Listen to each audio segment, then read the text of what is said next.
The Hidden City. The first time Adrian heard about the city, it was from an old cartographer who lived on the edge of the mountains.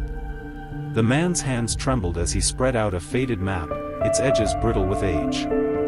There was no name written, only a dark smear of ink among the valleys where no road existed.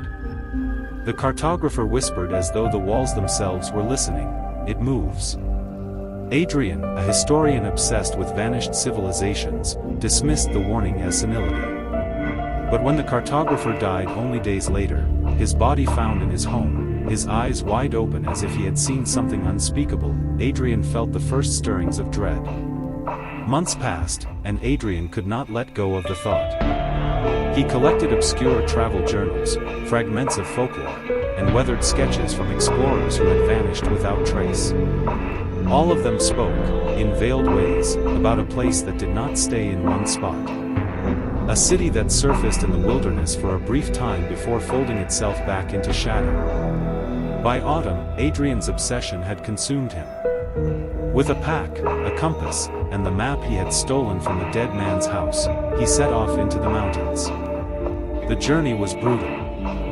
Winds howled through the trees, carrying strange harmonies that seemed almost human. Some nights, he swore he could see distant lanterns flickering in the valleys, too steady to be fireflies yet gone when he approached. On the seventh night, he stumbled across a stairway carved into the cliffside, stone-worn smooth, but leading down into darkness. At the base lay a gate of blackened iron. Beyond it, a city stretched in silence. It was beautiful at first glance, archways of pale stone, towers so thin they seemed too fragile to stand, streets paved in patterns that twisted like spirals. But everything was coated in dust, as though the city had been abandoned for centuries. The air smelled faintly of iron and rain, though no storm had come. Adrian lit his lantern and walked inside. At first, it was wonder. He scribbled in his notebook, sketching the buildings, tracing carvings of symbols that looked older than language. But then he noticed something strange. No matter which street he took, he always ended up back at the same square. In the center stood a fountain of dry marble, its basin cracked. When he leaned close, he heard something like a heartbeat echoing within. His unease grew when he realized the city was not empty. Shadows moved in doorways. Footsteps clicked across rooftops though no figure appeared. Once, he heard a child's laugh, high and brittle, though when he turned, the street was bare. The lantern flame guttered, though no wind touched it. On the third day, he tried to leave. The staircase back to the surface was gone. In its place stood another street, unfamiliar yet somehow belonging. Panic scraped his throat raw, but exhaustion forced him to keep moving. It was then he began to see them.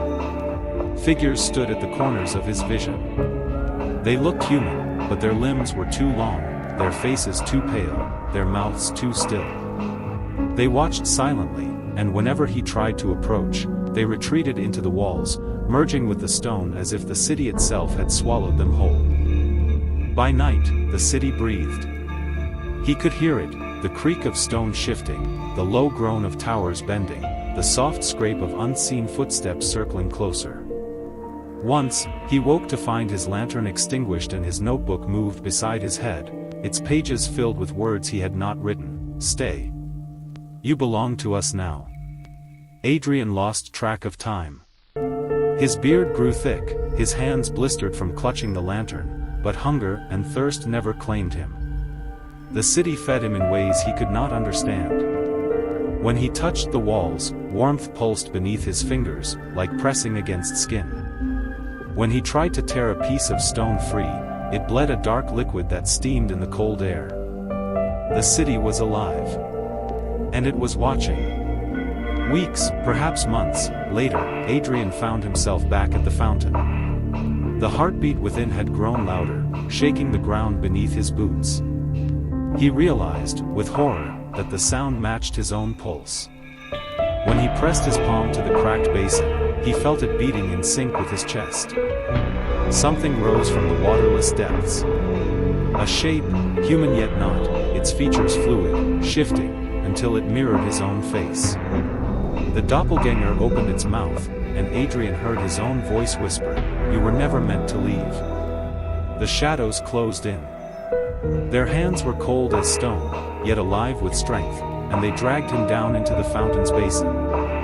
The heartbeat thundered. The city groaned in pleasure.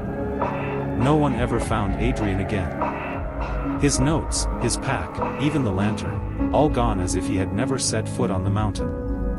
But sometimes, travelers in that region speak of faint lantern light among the valleys, and if you listen closely on certain nights, you can hear a man's voice calling from beneath the earth, begging you not to follow.